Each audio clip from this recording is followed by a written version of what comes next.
வேண்டிக் கொள்வதற்கும் நாம் நினைப்பதற்கும் அவர் அதிகமாய் நமக்குள்ளே வாசம் பண்ணுகிற அவருடைய வல்லமையின்படியே அவர் கிரியை செய்ய வல்லமை உள்ளவராக இருக்கிறார். வேதம் சொல்லுகிறது, நீ வேண்டிக் கொள்ள தொடங்கின பொழுதே காரியம் வெளிப்பட்டது. ஆமென். உன் தேவை என்ன என்பதை உன் பரமபிதா அறிந்திருக்கிறார். அவனவன் தனக்கானவைகளை தேடாமல் பிறருக்கானவனை தேடும் பொழுது அவன் தேவைகள் சந்திக்கப்படும். ஆமென். அல்லேலூயா. ஜெபமே எதுக்குதான்? ஜெபமே எதுக்குதான்? நமக்காக நாம் அடிக்கடி தேவனை நோக்கி பார்க்காமல் பிறருடைய நன்மைகளுக்காக, பிறருடைய சமாதானத்துக்காக, பிறருடைய ஆசீர்வாதங்களுக்காக, அநேகருடைய ரட்சிப்புக்காக நாம் தேவ சமூகத்தை நோக்கி நாம் ஜெபிக்கிற ஆளா இருந்தா நம்ம வீட்டை கர்த்தர் கட்டி எழுப்புவார். அல்லேலூயா. ஆமென். இந்த கொடுகையில் நான் இப்படிதான் ஆரம்பிக்க போறேன். மணி 7:30. இந்த மாதத்தில் ஒரு முறை நாம் கூடி நாம் ஜெபிக்கக்கூடிய ஒரு விசேஷத்தை கூடுது. இதுக்கு பேரு ஆவியானவர் நமக்கு கொடுத்திருக்கிறாரு. இதுக்கு பேர் என்ன? சங்கிலி ஜெபம். அல்லேலூயா. இதுல சபையாருக்கு, அநேகருக்கு, சபையாருக்கு எல்லாருக்கும் அழைப்பு நேரடியாகவே கொடுக்கப்பட்டது. அல்லேலூயா. இவங்க தான் வரணும், அவங்க தான் வரணும்னா இல்லை. இந்த சங்கிலி ஜெபத்தில் சபையார் அநேகர் வந்து என்ன பண்ணணும்? பங்கு பெறணும், கலந்து கொள்ளணும், சபைக்கு வரணும். அது குறிப்பிட்ட சிலர் மாத்திரம் தொடர்ந்து நாம் வருகிறோம் என்றால் நம்மை குறித்த திட்டங்களை, தீர்மானங்களை நாம் எடுக்கல. உங்களை குறித்த, உங்கள் வாழ்க்கை குறித்த திட்டங்களை, தீர்மானங்களை கர்த்தர் அதை செய்து கொண்டிருக்கிறார். அல்லேலூயா. அல்லேலூயா. எல்லாரும் இந்த ஜெபத்துக்கு வர முடியல. முடியாத நிலைமையிலும் நம்பிக்கை இழக்காமல் விசுவாசத்தோடு தேவனுடைய சமூகத்தில் வந்து செவிக்க காத்திருக்கிற தேவ ஜனமாகிய கர்த்தருடைய பிள்ளைகளாக நமக்கு இந்த ஆரம்பத்திலேயே நான் இந்த ஜெபத்தை என்னைக்கும் பண்ணல. வரைக்கும் கர்த்தருடைய சமூகத்தில் ஒரு ஜெபத்தை நீங்க பண்ண வந்தது. நாங்கள் செபிக்கின்ற இந்த ஜெபமானது, இந்த விண்ணப்பமானது, அது பரலோகத்தில் இருக்கிற தேவனுடைய பாதத்துக்கு அது போய் சேரக்கூடாதபடி இடையில் நடுவில் எந்த தடையும் இந்த ஜெபத்துக்கு என்ன பண்ணக்கூடாது? வரக்கூடாது. அல்லேலூயா. அல்லேலூயா. அந்த வான மண்டலத்தில் உலாவுகிற அந்த பொல்லாத ஆவி வல்லமைகளை, அதனுடைய சேனைகளை கட்டி நிர்மூலமாக்கி நாம் தேவ சமூகத்தில் அமர்ந்திருக்கிறோம். ஆமென். இப்ப நான் விசுவாசிக்கிறேன், இன்னைக்கு நீயும் நானும் சேர்ந்து ஜெபிக்கிற ஜெபத்திற்கு கண்டிப்பா கர்த்தர் பதில் கொடுப்பார். அல்லேலூயா. அல்லேலூயா. வான மண்டலத்தில் உலாவுகிற பொல்லாத ஆவிகளை கர்த்தர் நிர்மூலமாக்கினாரு. பாதாளத்தின் கிரியைகளை கர்த்தர் என்ன பண்ணியிருக்காரு? கர்த்தர் நிர்மூலமாக்கி இருக்கிறார். அல்லேலூயா. அப்ப நமக்கான வழி நான் கேட்டாங்க. நாங்கள் ஜெபிக்கும் போது, ஒருமனப்படும் போது அதை எப்படி செய்வீர்கள் தெரியாது. எங்கள் நடுவிலே ஒரு ஏணி வைக்கப்படணும். அந்த ஏணியில தேவதூதர்கள் ஏறுவதும் இறங்குவதுமாக நாங்கள் பார்க்கணும். நாங்கள் ஜெபிக்கிற ஜெபங்கள் உங்களுடைய சமூகத்தில் வரணும். அந்த மகிமையை கூட அந்த வழி கேட்கிறோம். ஜெபிக்க காத்திருக்கிற, பிறருக்காக ஜெபிக்க காத்திருக்கிற தேவ ஜனமாகிய நமக்கு, நம்முடைய வாழ்க்கைக்கு, நம்முடைய குடும்பத்துக்கு, நம்முடைய தலைமுறைக்கு பரலோக ராஜ்யத்தின் வாசல்கள் திறக்கப்பட்டு மேலான ஆசீர்வாதங்களாகிய, பொக்கிஷங்களாகிய கர்த்தருடைய கரத்தில் நமக்காக தரப்படுகிற நன்மையும், கிருபையும், ஆசீர்வாதமும், ஐஸ்வர்யமும், சுகமும், நலனும், பாதுகாப்பும் தடைபடாதபடி, வழியிலே நிற்காதபடி அதை கர்த்தர் நமக்காக நிறைவாக தருவார். அல்லேலூயா அல்லேலூயா. ஒரு வசனத்தை நான் வாசிக்க கவனிப்பேன். சங்கீதங்களின் புத்தகம் 140ஆம் சங்கீதம் 12ஆம் வசனத்தை நாம் முதலாவதாக அது வாசிப்பேன். இன்னைக்கு நேற்று ஒரு வார்த்தை நான் கேட்டேன், அது எனக்கு ரொம்ப எழுதிட்டு கொஞ்சம் அப்படி டச் பண்ண மாதிரி இருந்ததுனால அது நான் திரும்ப அங்க போறேன். ஆமா, அது கேட்ட வார்த்தையா கூட இருந்தாலும் பரவாயில்ல. சில ரகசியங்களை சில காரியங்களை கர்த்தர் நமக்கு வெளிப்படுத்தும் போது அது சபைக்கும் பிரயோஜனமா இருக்கும். அல்லேலூயா. எல்லாவற்றையும் எல்லாம் அறிந்த ஞானி கிடையாது. இந்த பரிசுத்த வேதாகமத்தில் இருக்கிற மறைபொருளை, பொக்கிஷங்களை, ஆழங்களை அறிந்தவன் உலகத்தில் எந்த ஊழியக்காரனும் கிடையாது. ஆமென். இது தேட தேட தோண்ட தோண்ட மூழ்க மூழ்க கிடைக்காத பொக்கிஷம். ஆமென். 140ஆம் சங்கீதம் 12ஆம் வசனம் இப்படி எழுதியிருக்கிறது. படிங்க பாப்போம். சிறுமையானவனின் வழக்கையும் எளியவர்களின் நியாயத்தையும் அவர் விசாரிப்பார் என்று அறிவேன். அல்லேலூயா அல்லேலூயா. நல்ல திரும்ப அந்த வார்த்தையை பாருங்க, நல்லா கவனிக்கணும். படிங்க. சிறுமையானவர்களின் வழக்கையும் எளியவர்களின் நியாயத்தையும் கர்த்தர் விசாரிப்பார். அல்லேலூயா. அப்ப என் வழக்கை, என் நியாயத்தை யார் விசாரிப்பாரு? அப்ப நான் ஒரு வழக்கோடு வந்திருக்கிறேன். எதோட வந்திருக்கிறேன்? ஒரு கம்ப்ளைண்ட் எடுத்து வந்திருக்கிறேன். அதுக்கு பேர் தான் விண்ணப்பம். அல்லேலூயா அல்லேலூயா. ராஜாவை சந்திக்கிறேனா, அதிகாரியை சந்திக்கிறேனா, மந்திரியை சந்திக்கிறேனா, மினிஸ்டர் சந்திக்கிறேனா, ஒரு விண்ணப்பத்தோடு நீ போகணும், ஒரு லெட்டர் போகணும். ஆமென். அல்லேலூயா. ஒரு அதிகாரியை சந்திக்கிறேனா நீ என்ன கொண்டு போகணும்? ஒரு லெட்டரோட தான் போகணும், ஒரு வேண்டுதலோட தான் போகணும். சும்மா போய் வாயில பேசுறவன் கேட்க மாட்டான். அவனுக்கு என்ன கொடுக்கணும்? முதல்ல ஒரு லெட்டர் கொடுக்கணும். ஆமென் சொல்லு பாப்போம். அல்லேலூயா அல்லேலூயா. சாதாரண அதிகாரம் உள்ள மனிதனை சந்திக்க போகும்போது கூட நமக்கு என்ன குறை இருக்கிறதோ, நமக்கு என்ன தேவை இருக்கிறதோ அதை நாம் எழுதி அவன் கையில கொடுக்கிறோம். ராஜாதி ராஜாவை, நியாயாதிபதியை சந்திக்க வந்திருக்கிற நாம் எதோட வரணும்? எதோட வரணும்? என் சமூகத்திலே அவர்கள் வேண்டுதலோடு வருவார்கள், விண்ணப்பத்தோடு வருவார்கள், ஜெபத்தோடு வருவார்கள், கண்ணீரோடு வருவார்கள், புலம்பலோடு வருவார்கள், பலவிதமான நிந்தைகளோடு வருவார்கள். நான் அவர்கள் கண்ணீரை காண்பேன், நான் அவர்கள் ஜெபத்தை கேட்பேன். அல்லேலூயா அல்லேலூயா. யார் அவரை தேடி வராங்கன்னா, திரும்ப படிங்க அந்த வசனத்தை. சிறுமையானவர்கள். யார் வராங்க? சிறுமைப்பட்டவர்கள், மிகவும் வேதனையோடு இருக்கிறவர்கள், மிகவும் கஷ்டத்தை அனுபவிக்கிறவர்கள், மிகப்பெரிய போராட்டத்தை சந்திக்கிறவர்கள், மன வேதனையோடு இருக்கிறவர்கள், பலவிதமான கலக்கத்தில் இருக்கிறவர்கள், பலவிதமான பயத்தை சந்திக்கிறவர்கள், அவர்கள் பேர் என்னது? சிறுமையானவர்கள். அல்லேலூயா. சிறுமையானவர்களின் வழக்கு. ஆமென். அல்லேலூயா. உன் வழக்கை விசாரிக்கிறவர் ஒருவர் இங்கே இருக்கிறார். ஆமென். அல்லேலூயா. அடுத்து எளியவர்கள். நியாயம். எளியவர்கள் முடியாதவர்கள், சமாளிக்க முடியாதவர்கள், எதையும் செய்ய முடியாதவர்கள், எதையும் தாங்க முடியாதவர்கள். அல்லேலூயா.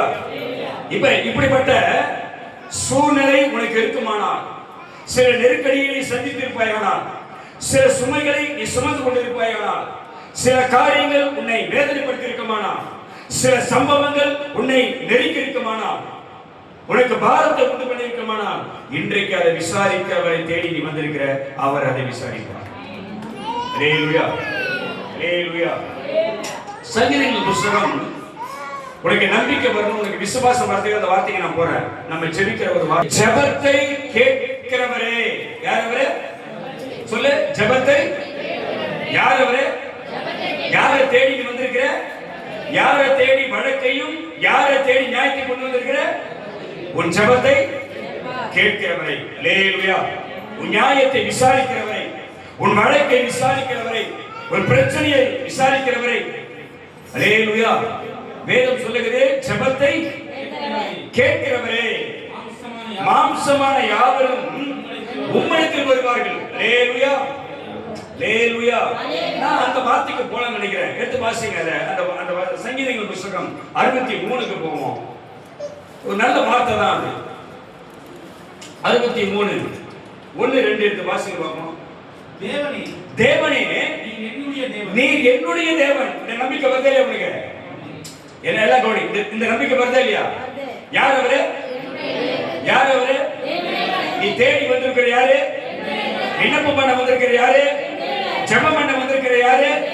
வழக்க சொல்ல வந்திருக்கிற யாரு? அல்லேலூயா. நியாயத்தை சொல்ல வந்திருக்கிற அவருக்கு பேர் என்னது? அவருக்கு பேர் என்னது? அவர் யார் அவரு? அவர் என்னுடைய தேவன். அல்லேலூயா. யார் தேவன் அவரு? எத்தனை பேர் உரிமையா சொல்ற? அவர் என்னுடைய தேவன். ஆமென். அல்லேலூயா. அவர் என்னுடைய பொருள், என்னுடைய துணி, என்னுடைய வீடு, என்னுடைய அப்பா, என்னுடைய அம்மா, என்னுடைய புருஷன், என்னுடைய மனைவி, என்னுடைய பிள்ளைகள், என்னுடைய பெற்றோர், என் கூட பிறந்தவன், இப்படி பலவித உரிமையை கொண்டாடுறோம் இல்லையா? இது என் வீடு, நான் தான் இப்ப நீ வெளியே போயிடு. அல்லேலூயா. அல்லேலூயா. இது என் வீடு, உனக்கு இடம் கிடையாது, கிளம்பு. அப்ப உரிமை கொண்டாடுற இல்லையா? அப்ப அழகா இங்க வேதம் சொல்லுகிறது, அவர் யாரு? யாருமே இல்ல அவரு. ஆமென். ஆபிரகாமுக்கு கிடையாது, ஈசாக்குக்கு அவருக்கு தான் அவர் கிடையாது. அந்த தேவன் என்னுடைய தேவன் சொல்ற. அல்லேலூயா. அவர் ஆபிரகாமுக்கு தேவனா இருந்தாரு, அவருடைய மகன் ஈசாக்குக்கு தேவனா இருந்தாரு, ஈசாக்குடைய மகன் யாக்கோபுக்கு தேவனா இருந்தாரு, யாக்கோபுடைய 12 கோத்திர பிதாக்களுக்கு அவர் தேவனா இருந்தாரு, ராஜாக்களுக்கு தேவனா இருந்தாரு, ஆசாரியர்களுக்கு தேவனா இருந்தாரு, தீர்க்கதரிசிக்கு தேவனா இருந்தாரு. இன்றைக்கு அவர் என்னுடைய தேவன். அல்லேலூயா. எதுமே சொல்றது என்னுடைய தேவன். வேதாளத்தை சொல்ற சொல்லு, தேவனே நீர் என்னுடைய தேவன். அந்த ஒரு விசுவாசம் உன் இருதயத்தில் வருமானா, என்னுடைய தேவன் என்று நீ நம்பினா, அப்ப என்னுடைய வழக்கை அவர் விசாரிப்பார். ஆமென். அல்லேலூயா. என்னுடைய வழக்கை அவர் என்ன பண்ணுவாரு? வழக்கு தான், திரும்ப சொல்றோம், வழக்கு தான் நீ கொண்டு வந்திருக்கிற விண்ணப்பம், வழக்கு தான் நீ கொண்டு வந்திருக்கிற ஜெபம். ஆமென். வழக்கு தான் நீ கொண்டு வந்திருக்கிற வேண்டுதல். ஆமென். அதை அவர் என்ன பண்ணுவார்? நீங்க விசாரிப்பார். அங்க அழகா சங்கீதம் புத்தகத்துல 65 நினைக்கிறேன் போவானா, வேதம் சொல்லுகிறது, அவர் பூமியை விசாரிக்கிறார். அவர் 9ஆம் வசனம் 10ஆம் வசனம் நினைக்கிறேன், 65ல தேவரீர் பூமியை விசாரித்து அதுக்கு நீர் பாய்ச்சுவாரு. விசாரிக்கிறது மாத்திரமல்ல, விசாரித்து நீர் பாய்ச்சுவான். ஆமென். நீர் பாய்ச்சுவார் அர்த்தம் பதில் கொடுப்பார். என்ன கொடுப்பாரு? பதில் கொடுப்பார். இங்க திரும்ப 63 போவோம்.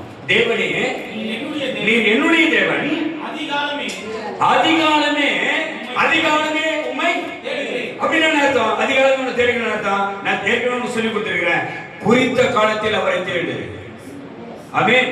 தீர்மானிக்கப்பட்ட நேரத்தில் அவரை சந்திக்க ஆயத்தப்படு. அல்லேலூயா. அதிகாலமே நான் தீர்மானிக்கப்பட்ட, நான் பொருத்தனை செய்து கொண்ட, நான் முடிவெடுத்த தேவனை சந்திக்க நான் தீர்மானம் பண்ணின, உடன்படிக்கை பண்ணிக்கொண்ட அந்த நேரத்தில் அவரை தேடுவேன். அல்லேலூயா. அல்லேலூயா. இந்த ஒரு பாக்கியம் நமக்கு எந்த பாக்கியம்? செவ்வாய்க்கிழமை தோறும் கர்த்தர் கொடுத்த வேளையிலே, இந்த நேரத்திலே இடைவிடாமல் அவரை தேடி வரக்கூடிய பாக்கியத்தை கர்த்தர் நமக்கு கொடுத்திருக்கிறார். அல்லேலூயா. ஆமென். மீதில உங்க தனிப்பட்ட ஜெபம், உங்க தனிப்பட்ட வாழ்க்கை. ஆமென் சொல்லு பாப்போம். ஆமென். அதிகாலமே உம்மை தேடுகிறேன். நல்லா புரிஞ்சுக்கோ. அவர் 2 வார்த்தை முன்னாடி சொல்றான். முதல்ல தேவனே நீர் என்னுடைய தேவன், உம்மை நான் எப்ப தேடுறேன்? அதிகாலமே தேடுறேன். ஏன் தெரியுமா அதிகாலமே தேடுறானா? அதிகாலமே தேடினா என்ன கிடைக்கும்? அதிகாலம் தேடுறவனுக்கு என்ன கிடைக்கும்? வாசி நீதிமொழி 8ஆம் அதிகாரத்துக்கு போவோம். நீதிமொழி 8ஆம் அதிகாரத்துக்கு போ. 15ஆம் வசனம் நீங்க படி. 15 16 14 15 16 பாரு. 8ஆம் அதிகாரத்துல என்னாலே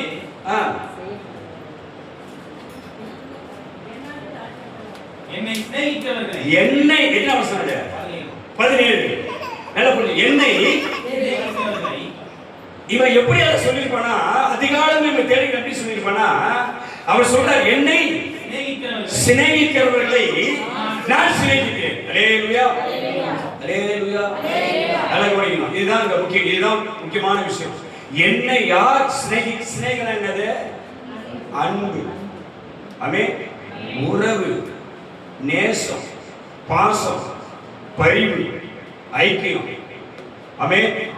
அல்லேலூயா. அழகா அவரே சொல்றார், ஆவியானவரே சொல்றார், என்னை சிநேகிக்கிறவர்களையே நான் சிநேகிக்கிறேன். அல்லேலூயா. அல்லேலூயா. நீ யாரை சிநேகிக்கிற? நான் யாரை சிநேகிக்கிறேன்? நாம யாரை சிநேகிக்கிறோம்? யாரை சிநேகிக்கிறோம்? சில பேர் போன் மேலேயே இருக்கிறாங்க. எது மேல இருக்கிறாங்க? சில பேர் போன் மேல, சில பேர் டிவி மேல, சில பேர் எங்க இருக்கிறாங்க? அல்லேலூயா. அல்லேலூயா. சத்தமா சொல்லு. நீ இங்க தான் இருக்கிறீங்க இல்ல எங்க தான் இருக்கிறீங்க? டிவினா வீட்டுக்கு பின்னாடி நான் கூட டிவி தான் பார்க்குறேன். அப்படி நினச்சி டிவி என்ன போய்க்க? அல்லேலூயா. அல்லேலூயா.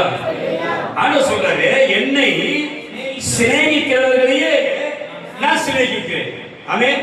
அப்ப சிநேகம் இல்லைன்னா, அன்பு இல்லைன்னா, அப்ப நம்ம கூட என்ன பண்ண மாட்டாரு? புரியுதா சொல்றது? அவர்கிட்ட அன்பு நமக்கு இல்லைன்னா, உனக்கு அவர் மேல அன்பு இல்லைன்னா அவருக்கு உன் மேல தான் இருக்காது, அன்பு இருக்காது. பழக்கம் எனக்கு இருக்கணும். அதனாலதான் அவர் சொன்னாரு, இனி உங்களை நான் என் ஊழியக்காரன் என்று அழைக்காமல். ஆமென். அல்லேலூயா. ஏன்னா எஜமான் ஊழியக்காரனுக்கு பல காரியங்களை மறைச்சிருவான். சிநேகிதன் தன் சிநேகிதன் கிட்ட எதுவுமே என்ன பண்ண மாட்டான், மறைக்க மாட்டான். நல்லா புரிஞ்சுக்கணும். நீ புருஷன் கூட மனைவி கிட்ட சில மறைச்சிருவாங்க, மனைவி கூட புருஷன் கிட்ட சில மறைச்சிருவாங்க. நல்லா கவனிக்கணும். ஆனா நண்பர்கள், பழகுகிறவர்கள் ஒரே பாட்டில 4 டம்ளர் ஊத்தி குடிக்கிறோம். என்ன? ஒரே பாட்டில 4 டம்ளர் ஊத்தி குடிக்கிறோம். அல்லேலூயா. நல்லா புரிஞ்சுக்கோ. ஒரே சிகரெட்டை பத்த வச்சு 4 பேர் என்ன பண்ணுவான்? உனக்கு புரிஞ்சுக்கிறதுக்காக சொல்றேன், நீ புரியறதுக்காக சொல்றேன். ஒரு சிகரெட்டை பத்த வச்சு 4 பேர் சேர்ந்து என்ன பண்ணுவாங்க? ஒரே சிகரெட்டை குடிப்பானுங்க. நல்லா புரியுது. ஒருத்தர் செலவு பண்ணி 100 ரூபாய் செலவு பண்ணி 4 பேர் சினிமா பார்ப்பானுங்க போய். ஆமென். அல்லேலூயா. ஒருத்தர் செலவு பண்ணி 4 பேர் போய் தின்னுவானுங்க ஒருத்தர் உட்கார்ந்து. அப்ப இதுக்கு என்ன அர்த்தம்? என்ன அர்த்தம் இதுக்கு? சிநேகம். இன்னைக்கு இவன் செலவு பண்ண, நாளைக்கு என்ன பண்ணுவான்? செலவு பண்ணுவான். அப்படித்தான் நீ புரிஞ்சுக்கணும் முதல்ல. ஆமென். அல்லேலூயா. அல்லேலூயா. அப்ப அதுதான் அவர் எதிர்பார்க்கிறாரு. அவர் என்ன சொல்றாருன்னா, எஜமான் தன் வேலைக்காரனுக்கு சில காரியங்களை மறைச்சிருவான், சொல்ல மாட்டான். ஆனா சிநேகிதன் என்ன வச்சு என்ன பண்ணிடுவாங்க? சொல்லிடுவான். அதனால இயேசு சொன்னாரு, இனி நான் உங்களை என் ஊழியக்காரன் என்று அழைக்காமல் என் சிநேகிதன் என்று உங்களை அழைக்கிறேன். கைதடி வணக்கம். அல்லேலூயா. அப்ப சிநேகிதன் தன் நண்பனுக்கு எதையும் என்ன பண்ண மாட்டான்? மறைக்க மாட்டான். ஆமென். அதனால சில விஷயங்களை கத்த நம்ம முன்னாடி கொண்டு வந்து காட்டுவாரு. போகாத இடத்துல திடீர்னு ஆண்டவர் நம்மளை போய் சொல்லி நிற்க வச்சிருவாரு. ஆமென். அல்லேலூயா. சில பேர் செய்யறத கண் முன்னாடி காட்டுவாரு ஆண்டவர். இல்ல சில பேர் பேசுறத காதுல கேட்கிற மாதிரி வச்சிருவாரு. அல்லேலூயா. அல்லேலூயா. அப்ப இத அழகா சொல்றாரு, என்னை சிநேகிக்கிறவர்களே நான் சிநேகிக்கிறேன். அதிகாலையில் என்னை தேடுகிறவர்கள் என்னை கண்டறிவார்கள். ஆமென். அதிகாலமே தேடுகிறேன். அல்லேலூயா. நியாயமா செய்யறானா இல்லையா? அவன் விசுவாசமா இருக்கிறானா இல்லையா? அவன் தன் தேவனாக அவரை விசுவாசிக்கிறான் இல்லையா? அதிகாலமே தேடுறானா இல்லையா? இங்க சொன்ன வார்த்தை கடைபிடிக்கிறானா இல்லையா? அதிகாலையில் என்னை தேடுகிறவர்கள் என்னை கண்டறிவார்கள். கண்டறிந்தால் அதிகாலையில தேடினா என்ன கிடைக்கும் பாருங்க. நீ அதிகாலையில அவரை தேடினா ஜெபம் பண்ணாக்கா யார பாப்ப? நீ யார பாப்ப? அவர் சொல்ற அதிகாலையில் என்னை தேடுகிறவர்கள் என்னை கண்டு. தேடுகிறன்னு அர்த்தம், தேடுகிறன்னு அர்த்தம் கதவுல தொந்து போட்டு காணாம போயிட்டு கட்டில போய் சோபால எங்கன முடிஞ்சு தேட முடியாது. தேடுறதுக்குன்னா எங்கன இருக்கிறாரா அப்படின்னு பார்க்க முடியாது. தேடுகிறான்னு அர்த்தம் ஜெபம். அப்ப அதிகாலையில் ஜெபம் பண்ணுகிறவர்கள் யாரை பார்ப்பாங்க? எதுவுமே நம்பர் எது? எதுவுமே நம்பர். அல்லேலூயா. இப்படி பேச அதிகாலமே என்னை தேடுகிற இந்த இடத்துல, தேடுகிற இடத்துல அதிகாலமே எழுந்து ஜெபிக்கிறவர்கள் என்னை கண்டறிவார்கள். கைதறி கண்டவை. ஆமென். ஆமென். ஏன் அதிகாலை தேட சொல்றாரு? எதுக்காக? அடுத்த வார்த்தை கேட்டு சொல்லுது. இல்ல அங்கதான் நீதிமொழிகள் தான். நீதிமொழிகள் தான். ஐஸ்வர்யமும் என்ன கிடைக்க உனக்கு தேவைன்னா ஐஸ்வர்யமும் கனமும் நிலையான பொருளும் நீதியும் என்கிட்ட இருக்குது. நீ என்ன தேடினா அது உனக்கு தருவேன். அல்லேலூயா. முதல்ல என்ன கொடுக்கிறார் உனக்கு? ஐஸ்வர்யம். அடுத்து நீ எதிர்பார்க்காத நன்மைகள் வாழ்க்கை நடக்கும். அதான் ஐஸ்வர்யம்.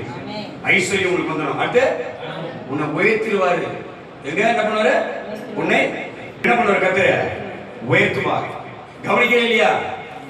கவனிக்கிறீங்களா இல்லையா? அல்லேலூயா சொல்லுவோம். அல்லேலூயா.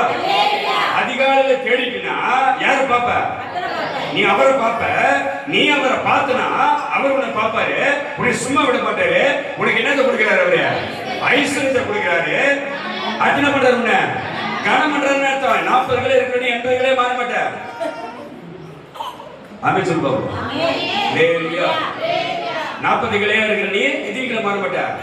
80 கிலோ 90 கிலோ மாற மாட்ட. கனம் பண்ணுவார்னா உன் சந்ததியிலே உன்னை சுற்றி இருக்கிற ஜனங்கள் மத்தியில உன்னை கர்த்தர் என்ன பண்ணுவார்? உன்னை உயர்த்துவார். அல்லேலூயா. கனம் பண்ணுவார். கனம் அது உன் கையில் இருக்கிற பொருள், உன் வீட்டுக்குள்ள இருக்கிற பொருள், நீ போட்டு இருக்கிற பொருள் எதையும் வீட்டை விட்டு மாறுபாடு கணக்கு போகாது.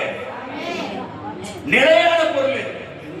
என்ன கஷ்டம் வந்தாலும் எந்த நெருக்கடி வந்தாலும் எந்த பொருளும் மாறுபாடு கணக்கு போகாது. உன் வீட்டுல தான் இருக்கிறது. ஆமென் சொல்லு பாப்போம். நிறையான பொருள் அதுக்கு பேர் தான் நிறையான பொருள். நிறையான பொருள் நீதி. நீதி என்ன? நீதி கரெக்டான வார்த்தை சொல்லு. நீதி. இந்த போன ஆண்டின் வாக்குத்தத்தம் நமக்கு என்னது? நீதி என்னதுப்பா? வெளிச்சம். உன் வீடு எப்பவுமே எப்படி இருக்கும்? வெளிச்சமா. எப்ப பார்த்தாலும் ஆசீர்வாத சூழ்நிலை இருக்கும் வீடு. ஆமென். நீ அதிகாலையில எழுந்து நீ ஜெபம் பண்ண ஆரம்பிச்சா பரமபிதாவை தரிசிப்ப. ஆமென். உன் வாழ்க்கையில வருமானம் பெருகிடும். உன் இடத்துல கர்த்தர் உயர்த்துவாரு. உன் வீட்டை விட்டு எந்த நன்மையும் வெளியே போகாது. அடுத்து உன் வீடு பிரகாசமா மாறிடும். ஆமென். அல்லேலூயா. இத விசுவாசிக்கிறேன். இது விசுவாசிக்கிறீங்களா நீ? நம்புறீங்களா இல்லையா? அப்ப இங்க எத்தனை பேர் காலையில ஜெபம் பண்ண போறா? யார் கையும் வரல மேல? யாரு கையும் என்ன பண்ணல? காலையில எழுந்து நான் ஜெபம் பண்ணுவேன். ஆமென். ஆமென். அல்லேலூயா. நான் ஏற்கனவே உங்களுக்கு சொன்னேன் 12 மணி நேரம் ஜெபம் பண்ணுங்க. உன்னால முடியாது. அப்படியே சுறுசுறுப்பா இருந்து ஒரு வாரம் பண்ணலாம். தினமும் பண்றியா? ரொம்ப நல்லது. தினமும் அது பண்ணினா நீ தினமும் 12 மணிக்கு ஜெபம் பண்ணினா நீ ஒரு ஊழியத்தையும் விட மாட்ட. என்ன பண்ண மாட்ட? ஒரு ஊழியத்தை என்ன பண்ண மாட்டே? நீ 12 மணிக்கு ஜெபம் பண்ண சொல்ல தெரியுமா? நீ ஆவில வர்றதுக்காக உனக்கு அது 12 மணிக்கு ஜெபம் பண்றது. 12 மணிக்கு ஜெபம் பண்ணினா நீ ஊழியத்தை மிஸ் பண்ணவே மாட்ட. ஊழியத்தை செய்யவே இருப்ப. ஊழியம் பண்றது தான் 12 மணிக்கு ஜெபம். நீ ஆசீர்வாதத்தை பெறனா, தேவனை சந்திக்கிறனா காலையில ஜெபம், அதிகாலை ஜெபம். அல்லேலூயா. அதிகாலை ஜெபம் 4 மணிக்கு முடியுமா? முடியாது. எழுந்திருக்கிறீங்க முடியும். இந்த உடம்பு அப்படிதான். இப்படி அது மண்ணு. இதுக்கு பேர் என்னது? மண்ணு. மண்ணு அப்படிதான் இருக்கும். நெல்லியும் அப்படியாவும் ஏதாவது ஒண்ணு பண்ணும். அப்பதான் கொட்டாப்பி வரும். சபையிலேயே ஆராதனை வேலை பல பேர் கொட்டாப்பி கொடுத்த நான் பாக்குறேன். அல்லேலூயா. ஒண்ணு இல்லை. தயவுசெய்து ஒண்ணு இல்லை. தயவுசெய்து ஒண்ணு இல்லை. நான் பின்னாடி இருக்கணும்னு சொல்றேன். பின்னாடி இருக்கணும்னு சொல்றேன். சபையில இருக்கணும்னு சொல்றேன். அப்ப நான் தான் பின்னாடி இருக்கணும். நான் முன்னாடி பின்னாடி இல்லை. சபையில கொட்டாப்பி கொடுத்தலாம் பார்த்தேன். சில பேர் கொடுத்தாங்க. அல்லேலூயா. அல்லேலூயா. நான் திரும்ப சொல்றேன். அவர் சொன்ன நீதி. அந்த வெளிச்சம். நீதி என்னது? வெளிச்சம். உன் வாழ்க்கையில பிரகாசிக்கிறனா உன் முகம் பிரகாசம். நீ பண்ணி பாரு. ஒரு மாசம் நீ ட்ரை பண்ணி 4 மணிக்கு நீ ஜெபம் பண்ணி பாரு. அடுத்த மாசம் உன் முகம் லீவ் பாரு. இப்ப நீ இந்த ஃபேர் அண்ட் லவ்லி, இந்த கிரீம், இந்த நான் போட வேண்டிய ஃபேர் அண்ட் ஹேண்ட்ஸம் இதெல்லாம் நீ போட வேண்டியதே இல்லை. அல்லேலூயா. ஆமா சொல்லிட்டு அதெல்லாம் நீ போட வேண்டியது இல்லை. அந்த சோப்பு போட்டா, இந்த பவுடர் போட்டா, இந்த கிரீம் போட்டா நான் வெள்ளையா மாறிடுவேன் நினைக்க வேணாம். நீ வெள்ளையா மாறதுக்கு ஒரு வழி இருக்குது. அது ரகசியம். அதிகாலையில் எழுந்து 1 மணி நேரம் முழங்கால எழுப்பாரு. அடுத்த மாசம் முகம் மீது நீ பாரு. நீ பண்ணிட்டு வந்து சொல்லு. நீ பண்ணிட்டு வா. நீ பண்ணி பாரு. உன் முகம் பிரகாசிக்கலனா ஜெபம் பண்றதுக்கு முன்னாடி இந்த மாசம் போட்டோ எடுத்து வச்சுக்கோ. இந்த மாசம் போட்டோ எடுத்து வச்சுக்கோ. ஜெபம் பண்ணிட்டு அடுத்த மாசம் போட்டோ எடுத்து பாரு. இந்த போட்டோக்கா அந்த போட்டோக்கா கண்டிப்பா வித்தியாசம் இருக்கும். செஞ்சு பாரு. முடியல. ஏன் முடியல? ஜெபிக்கிறது யார் ஜெபிக்கிறது என்ன வேலை? ஜெபம் என்னது? கர்த்தரோடு கூட உறவாடுகிறது, பேசுகிறது. அது யாருக்கு பிடிக்காது? யாருக்கு பிடிக்காது? நீ தேவனோடு பேசுவது யாருக்கு பிடிக்காது? பிசாசுக்கு பிடிக்காது. அதனாலதான் எழுந்த உடனே உனக்கு கண்ணு சொல்ற மாதிரியே இருக்கும். பட்டுனே சொன்னாலாமா தூங்கிடுங்க. லேலுயா லேலுயா லேலுயா. பத்தினே 5 நிமிஷம் உட்காந்துங்க. 5 நிமிஷம் படுத்துக்கலாம். அதுக்கப்புறம் என்ன பண்ண தானா என்னாயிடா வந்துடும். நீ பண்ண முடியாது. வேதம் சொல்லுகிறது பிசாசுக்கு நீங்கள் எதிர்த்து நில்லுங்கள், அப்போது அவர்கள் விட்டு ஓடி போவான். செஞ்சு பாரு, முயற்சி பண்ணி போராடி எல்லாம் முடியும் நம்மளால. நான் திரும்ப சொல்றேன், உனக்கு இந்த உடம்பு இந்த சரீரம் நம்ம என்ன நினைக்கிறோமோ அதை செய்யணும். அப்படித்தான் கர்த்தர் வச்சிருக்கிறாங்க. என்னால எல்லாம் முடியும் நினைச்சா முடியும், என்னால முடியாதுன்னு நினைச்சா முடியாது. அப்படிப்பட்ட ஒரு அந்த அந்த ஆவியில தான் அந்த உடம்பை கர்த்தர் பண்ணிருக்கிறாரு, அவர் உருவாக்கி இருக்கிறார். எனக்கு தலை வலிக்கிற மாதிரி தான் தலைவலி வந்துடும். எனக்கு டீ குடிக்கிற மாதிரி தான் டீ குடிச்சிருவேன். நீ புரியுதா? எனக்கு உடம்பு வலிக்கிற மாதிரி தான் உடம்பு வலி வந்துடும். இது அப்படியே நடக்கும். நீ சொல்றது அப்படிதான் இந்த உடம்பு. என்னால ஜெபம் பண்ண முடியும் அப்படின்னு நினைச்சிட்டீங்கன்னா, நான் திரும்ப சொல்றேன், அனுபவம் இல்லாம எதையும் பேசல, அனுபவத்தெல்லாம் பேசுறேன். ஆமென் சொல்லுவோம். அல்லேலூயா. 4 மணிக்கு எழுந்திருக்கலன்னா அப்ப அலாரம் நம்ம வைக்க மாட்டோம். அலாரம் 4 மணிக்கு எழுந்திருக்கலன்னா ஒரு கை நம்ம மேல வந்து என்ன பண்ணோம், நம்ம வந்து என்ன பண்ணோம், அந்த கை என்ன பண்ணோம், எழுப்போம். நீ பண்ணிப்பாரு, ஒரு கை வந்து உங்களை எழுப்போம்.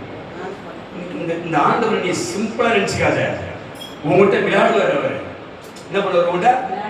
உங்ககிட்ட விளையாடுவாரு. நீ பாரு, அந்த அன்புலாம் பாரு, அந்த அன்புக்குள்ள போய் பாரு, அந்த அன்புக்குள்ள போய் பாரு. நீ ஆண்டவரே நான் 4 மணிக்கு எழுதி ஜெபம் பண்ணணும் சொல்லிட்டு நீ படுத்து பாரா, தானா உன்னை வந்து எழுப்புவாரு. தானா உன்னை வந்து எழுப்புவாரு. உங்ககிட்ட கிச்சு கிச்சு மூட்டுவாரு. எங்க நடக்குதுன்னா, இந்த அவன் உன்னத பார்த்து சொல்றான், இந்த அன்பு அங்க நடந்திருக்குது. நீ நினைச்சு பாரு, பல முறை ஆவியானவர் என்னோட கூட வந்து என்கிட்ட விளையாடிக்கிறத நான் பார்த்துருக்கேன்.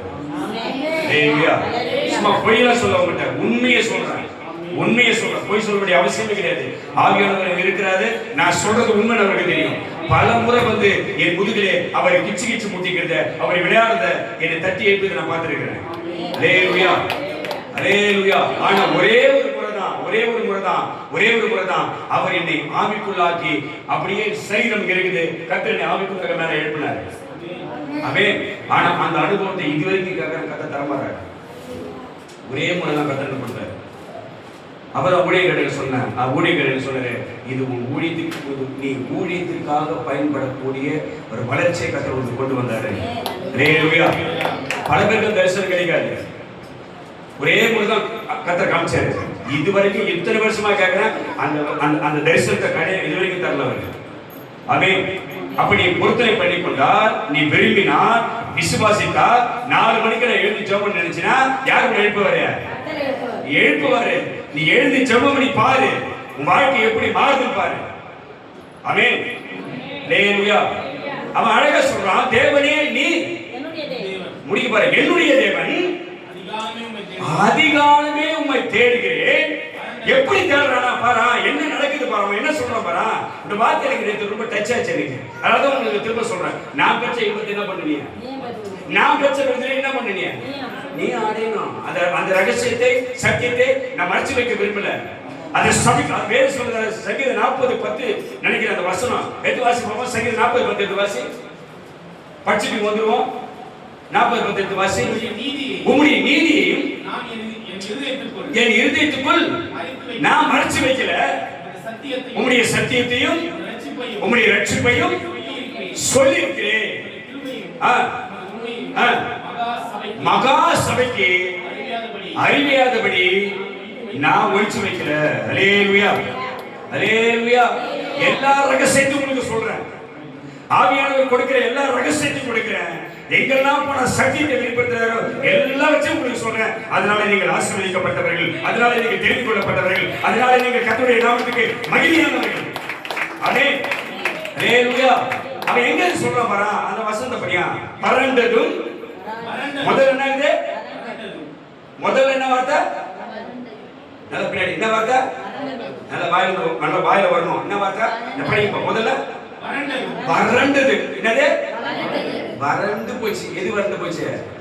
வறண்டதுன்னு என்ன அர்த்தம்? எங்க பார்த்தாலும் ஒண்ணு கிடையாது.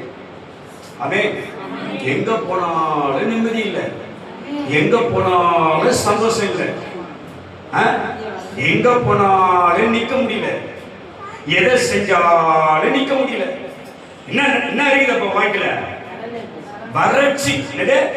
வறண்டது. அல்லேலூயா, அல்லேலூயா. உன்னோடு கூட ஆவியானவர் பேசுறாரு. கொஞ்ச நேரம் இந்த வார்த்தைக்கு செவி கொடு. இந்த வாழ்க்கை எப்படி இருக்குது? பலருடைய வாழ்க்கை எப்படி இருக்குது? எங்க போனாலும் நிம்மதி இல்லை, எங்க போனாலும் நிக்க முடியல, எதை செஞ்சாலும் சந்தோஷம் இல்லை. என்னதான் வருது வாழ்க்கையில? வறட்சி, வறண்டது, விடாய்த்தது. அப்படின்னா என்ன அர்த்தம்? முடிவே இல்லை, தாங்கவே முடியல, நிக்கவே முடியல, உட்காரவே முடியல. எவ்வளவு அனுபவிக்கிறது நான், எவ்வளவு பொறுக்கிறது நான். விடாய்த்து போச்சு. இந்த ஆத்மா என்ன ஆச்சு அப்படின்னா மூச்சை விட வேண்டிய நிலைமை தான் கடைசி. ஆமென். அல்லேலூயா. இனி போராட முடியாது, இனி யுத்தம் செய்ய முடியாது, இனி வழக்காட முடியாது. ஆமென். அவன் சொல்றான் விடாய்த்ததும் தண்ணீர் அற்றதுமான ஒண்ணுமே இல்லாத தண்ணீர் அற்றதுமான நிலம். நிலம். இந்த நிலம் என்ன நிலம்? நிலம் யாரு? நிலம் யாரு? என்ன இல்ல நிலத்துல? ஒண்ணு இல்ல. தண்ணி இல்லாம அந்த நிலம் எப்படி இருக்கும்? தண்ணி இல்லாம குடிச்சா நிலத்துக்கு பேர் என்னது? வறண்ட நிலம். என்ன நிலம் பேரு? ஆமென். ஒண்ணுமே இல்லை வாழ்க்கை. எத்தனை பேர் அந்த அனுபவத்தில் இருக்கும்? ஆமென். வாழ்க்கை குடும்பம் எப்படி இருக்குது? வறண்ட நிலம். ஒண்ணுமே இல்லை. அவ்வளவு முயற்சி பண்ணிட்டேன். அல்லேலூயா, அல்லேலூயா. அவ்வளவு பாடுகளை பண்றாங்க. ஆனா என்ன சொல்றான்? முதல்ல தேவனே நீ என்னுடைய தேவன். நான் உன்னை எப்ப தேடுறேன்? நான் ஞாயிற்றுக்கிழமை சபைக்கு வரேன், செவ்வாய்க்கிழமை ஜெபத்துக்கு வரேன், வெள்ளிக்கிழமை அபிஷேகம் ஆராய்ச்சி வரேன், எங்க கூட்டம் நடத்தாலும் வரேன், எதையும் நான் விடுறதில்ல. ஆனாலும் என் வாழ்க்கை என்ன இருக்குது? ஆனாலும் என் வாழ்க்கை என்ன இருக்குது? வறட்சி. நான் ஒரு வசனத்துக்கு உன்னை கூட்டு போகணும்னு நினைக்கிறேன். உனக்கு அங்கே போனால் நல்லா இருக்குன்னு நினைக்கிறேன்.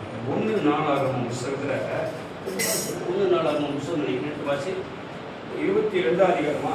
1 நாளாகமம் 22 அதிகாரம் நினைக்கிறேன். 1 நாளாகமம் 22 அதிகாரம் 14 வசனம் அப்படி ஒன்று சொல்லுது. அது அந்த வசனத்தை பாருங்க. 5 நிமிஷம் முடிச்சிடும். 5 நிமிஷம் முடிச்சு ஜெபம் பண்ண டைம் ஆயிடுச்சு. 1 நாளாகமம் 22 அதிகாரம் 14 வசனம் வாசியம்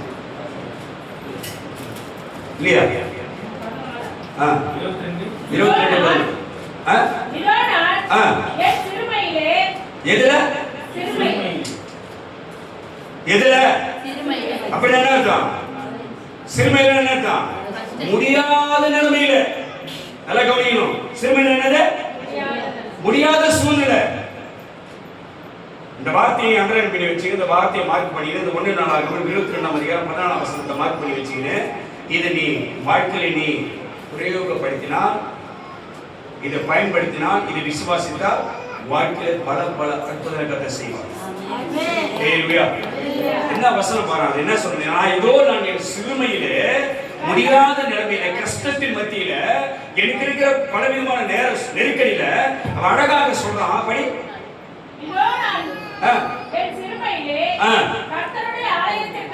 கர்த்தருடைய சபைக்காக. எதுக்காக? எதுக்காக? கர்த்தருடைய ஆலயத்திற்காக, தேவனுடைய சபைக்காக 1 லட்சம் தாளந்து பொண்ணு. எவ்வளவு பொண்ணு? அப்படின்னா தாளந்து என்ன? ஒரு தாளந்து எத்தனை ரூபா? ஒரு தாளந்து 2.5 கிலோ. ஒரு தாளந்து எவ்வளவு? 2.5 கிலோ. நீங்க எத்தனை லட்சம் தாளந்து? என்னங்க கேட்டாங்க? ஒரு தாளந்து எவ்வளவு? தீர்க்கதரிசி சொல்றேன். நாளைக்கு நேரத்துல யூதாவின் ஒரு மரக்கா அப்படின்னா ஒரு தாளந்து. என்ன சொல்றாரு? ஒரு தாளந்து ஒரு மரக்கா. என்ன பண்றாரு? ஒரு மரக்காய் எவ்வளவு? 6 படி. ஒரு மரக்காய் 6 படி. எதுவுமே தெரியும் ஒரு மரக்காய் 6 படின்னு? ஒரு மரக்காய் 6 படி யாருக்கு தெரியும்? தெரியுமாமா? ஒரு மரக்காய் அடி படி படியில அரிசி எடுத்து பாத்தீங்களா நீங்க? நம்ம நாட்டு நமக்கு தெரியும். நம்ம நாட்டு நமக்கு தெரியும். எங்க ஊர்ல எங்க ஆயா என்ன பண்ணுவாங்க, நாங்களாம் படியில அரிசி வைப்போம். கம்பு கெவரோ கம்போ நெல்லோ அரிசி எதுவும் இருப்போம். படி 6 படியை போட்டாதான் ஒரு மரக்காய் நிரம்பும். ஹல்லேலூயா ஹல்லேலூயா. அப்ப 2 மரக்காய் கோதுமை, 2 மரக்காய் கோதுமை அங்க விக்குது. ஒரு தாளத்துக்கு. நல்லா புரிஞ்சுக்கணும், அப்போ கவனிக்கணும். அப்ப எங்க சொல்றான், என் தேவனுடைய ஆலயத்துக்காக கர்த்தருடைய சபைக்காக நான் வசதியா இருக்கிறதுனால அல்ல, நான் பெரிய பணக்காரன்றதுக்காக அல்ல. அவன் எதை சொன்னவன்? என் சிறுமையில. யாரு? என் சிறுமையில ஒண்ணு இல்லாத நிலைமையில தான். நான் பெரிய ஆளாம் கிடையாது, ரொம்ப ரொம்ப ரொம்ப ஏழ்மையானவன், ஒண்ணு இல்லாதவன் தான். இன்னைக்கு போய் சமைச்சது நாளைக்கு சாப்பிட முடியும். சிறுமையானவன். அவன் சொல்றான், என் தேவனுடைய சபைக்காக 1,00,000 தாளந்து பொண்ணு படிவா படிவா. இதோ நான் என் சிறுமையிலே, இந்த வசனத்தை கேட்டு நம்ம ஜெபத்துக்கு போறோம். நான் என் சிறுமையிலே கர்த்தருடைய சபைக்காக அல்லது ஆலயத்துக்காக 1,00,000 தாளந்து பொன்னையும் 1,00,000 தாளந்து பொன்னையும் 10,00,000 தாளந்து 10,00,000 தாளந்து வெள்ளியையும் நிறுத்தும்படியாக திரளான வெண்கலத்தையும் இரும்பையும் சபதரித்து சேர்த்து வச்சேன். யாருக்காக? கர்த்தருடைய சபைக்காக. ஹல்லேலூயா. 34 ஒரு தாளத்துல 34 கிலோகிராமா? அப்படியா? அதான் கணக்கு. ஒரு தாளத்துல 34 கிலோகிராம். நான் பாத்துக்கோ. அப்பனா 1,00,000 தாளந்து. அவன் எவ்வளவு தங்கத்தை யாருக்கா கொடுக்குறான்? 10,00,000 வெள்ளி, 10,00,000 தாளந்து வெள்ளி யாருக்கு கொடுக்குறான்? சபைக்கு. அடுத்து வெண்கலம் கணக்கே இல்ல, இரும்பு கணக்கே இல்ல, எல்லாத்தையும் யாருக்கா கொடுக்குறான்? எதுல கொடுக்குறான்? எதுல கொடுக்குறான்? சிறுமையில. எதுல கொடுக்குறான்? அதான் திரும்ப சொல்றேன், உனக்கு இருக்குதோ இல்லையோ, கர்த்தர் உனக்கு என்ன கொடுக்குறாரோ, கர்த்தர் உனக்கு என்ன வருமானத்தை கொடுக்குறாரோ, கர்த்தர் உனக்கு எந்த ஆசீர்வாதத்தை கொடுக்குறாரோ, ஒரு மாதம் கர்த்தர் உனக்கு என்ன படி அளக்கிறாரோ, அவர் அளந்த படியில அவருக்கு கொடுக்கறது மாதிரி என்ன பண்ணாத, நிறுத்தாத. கர்த்தருடைய ஆலயத்தை கொடுக்கறத, கர்த்தருடைய சபைக்கு கொடுக்கறத நீ நிறுத்தின,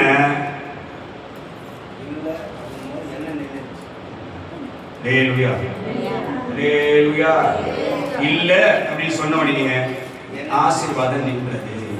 நல்லா நீ புரிஞ்சுக்கணும். அவ கேட்கறான், வேற ஏதாவது இருக்குதா? இல்ல. என்ன பண்ணிட்டாவ? வெயிட் பண்ணுங்க, ட்ரை பண்றேன்னு கூட சொல்லாம உடனே என்ன சொல்லிட்டா? இல்ல இல்ல என்ன சொல்லிட்டா? உடனே ஊற்றப்பட்டது நின்றது. நீ எப்ப தரமாட்ட, எப்ப நான் கொடுக்க மாட்டேன், முடியாது எப்படி நினைக்கிறியோ அப்போ ஆசீர்வாதம் நிற்கும். ஆமென். ஹல்லேலூயா ஹல்லேலூயா. பிசாசு தந்திரமா நோஞ்சி கிரியை செய்வான், அழகா ஆலோசனை கொடுப்பான், வஞ்சிக்க செய்வான், கொடுக்குமானா சொல்லுவான் பிசாசு. ஆனா நீ என்ன பண்ண கூடாது? அவன் சொல்ற, நானும் என் சிறுமையில என் தேவனுடைய ஆலயத்திற்காக சபைக்காக நான் இதெல்லாம் என்ன பண்ணுறேன், இதை நீ கை கொள்ள உனக்கு போதிக்கிறாங்க. ஹல்லேலூயா ஹல்லேலூயா. அவன் சொல்றான், வறண்டு வாழ்க்கை எப்படி இது முடிக்க போற, வாழ்க்கை எப்படி இது வறண்டுடும், மூச்சு விடாத நிலைமை, இனி வாழ முடியாத சூழ்நிலை, விடாய்த்து போயிட்டு நானு, கட்டு உடஞ்சிச்சு, உடம்புல கட்டெல்லாம் முயற்சி பண்ணி வாழ்க்கை மாறும், அற்புதம் நடக்கும், முன்ன வந்துடலாம், மேல வந்துடலாம், ஏறி வந்துடலாம், எல்லாம் செஞ்சிடலாம், எல்லாம் சாதிச்சிடலாம், எல்லாம் வாயிடலாம், மேல வந்துடலாம், ஆசீர்வாதத்தை பார்த்துடலாம். என்ன முயற்சி பண்ணி என்ன ஆகுதுன்னா ஆத்மா என்ன ஆயிடுச்சு, அவன் ஆவி என்ன ஆயிடுச்சு, விடாய்த்து போச்சு. அடுத்து என்ன சொல்றான்? தண்ணீர் ஒண்ணுமே கிடையாது, ஈரமே கிடையாது, இனி வாழ்றதுக்கு வழியே கிடையாது. தண்ணீர் இனி வாழ்றதுக்கு வழியே கிடையாது. அப்பதான் சொல்றான், பார்த்த என் ஆத்துமா யார் மேல தாகமாகுது? யார் மேல தாகமாகுது?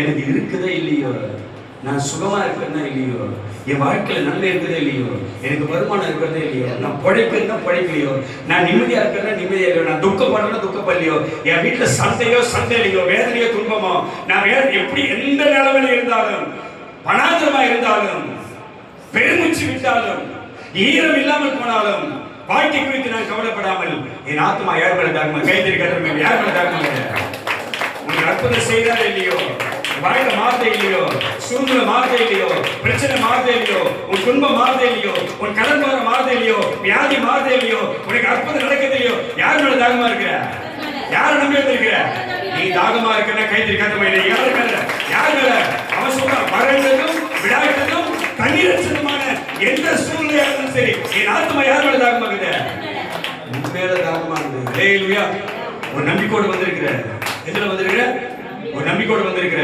எதுமே நம்பிக்கையோடு வந்திருக்கிற நம்பிக்கையோடு வந்திருக்கிறே இல்லையா நம்பிக்கையோடு நீ வந்தீங்கன்னா அவன் சொன்ன வார்த்தைப்படி அடுத்த வார்த்தை நம்ம சொல்றது என் மாம்சமானது உண்மை வாஞ்சிக்குது இப்ப இந்த மாமிசத்தை உண்டாக்கினது யாரு இந்த மாம்சத்தை உண்டாக்கினது யாரு அப்ப அவர் சொல்றாரு கர்த்தர் பூமியை விசாரித்து அதற்கு நீர் பாய்ச்சுவார் ஹல்லேலூயா அங்க என்ன இல்ல தண்ணீர் இல்ல தண்ணீர் இல்ல வறண்டு போச்சு வறண்டு போன நிலத்துக்கு என்ன வேணும் வறட்சியான நிலத்துக்கு என்ன வேணும் ஒண்ணுமில்லாத வாழ்க்கை என்ன வரணும் ஆமென் எதுவுமே நம்புற வாழ்க்கையில ஒண்ணுமே இல்ல என்ன வரணும் ஆசீர்வாதம் வரணும் விடுதலை வரணும் ஆமென் ஹல்லேலூயா ஒருத்தர் விசாரிக்க போறார் அதுதான் மேல சொல்றது அவர் சிறுமையானவர்களின் வழக்கை எளிமையானவர்களின் நியாயத்தையும் விசாரிக்க போறாரு உன்னை விசாரிக்க போறார் விசாரிச்சா நீ வறண்டு இருக்கிற விடாய்த்து போயிருக்கிற தண்ணி இல்லாம இருக்கிற இப்ப கத்த சொல்றாரு அவர் உன்னை விசாரித்து உனக்கு நீர் பாய்ச்சணும் எதுவுமே நம்புற எதுவுமே நம்புற எதுவுமே சொல்ற கத்தர் என்னை விசாரிக்க போறாரு என் நிலம் அவருடைய ஆசீர்வாதத்தினாலே என் வீடு என் வாழ்க்கை என் குடும்பம் என் சரீரம் அவருடைய ஆவியினாலே அவருடைய வார்த்தையினாலே அவர் அனுப்புகிற நன்மையினாலே தண்ணீரினாலே அது நிரம்ப எதுவுமே நம்புற ஹல்லேலூயா ஹல்லேலூயா ஹல்லேலூயா எதுவுமே தாகமா இருக்கிற இப்ப எதுவுமே தாகமா இருக்கிற விசுவாசமா இருக்கிற நாம் ஜெபம் பண்ண போறோம் ஆமென் ஜெபம் பண்ண போறோம் சில ஜெப குறிப்பு இருக்குது அதுக்கு ஸ்தோத்திரம் பண்ணிட்டு அப்படியே வாங்க வாங்க வாங்க எஸ்ஐக்கு